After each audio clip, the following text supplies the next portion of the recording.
Can peace ever truly bloom in a land constantly watered with blood and tears?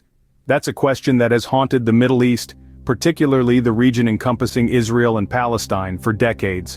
In 1995, a beacon of hope emerged as Yitzhak Rabin, the then Prime Minister of Israel, and Yasser Arafat, the leader of the Palestine Liberation Organization, came together to sign the Oslo Accords.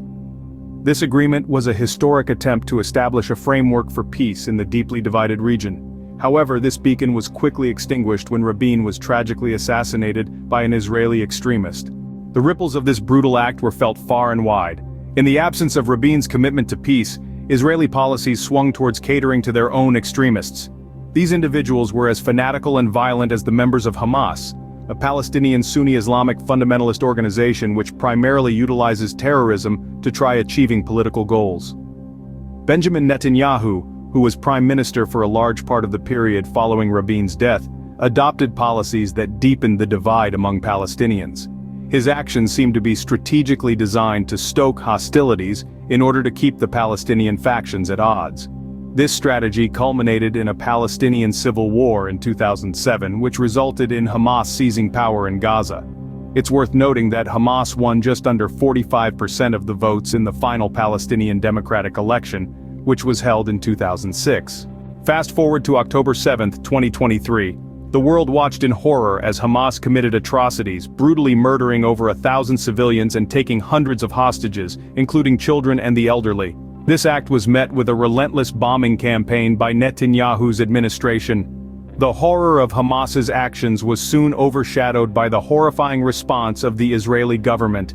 In a shocking display of brutality, the Israeli government denied food, water, and electricity to the entire civilian population of Gaza, while destroying significant portions of the civilian infrastructure and killing thousands of civilians.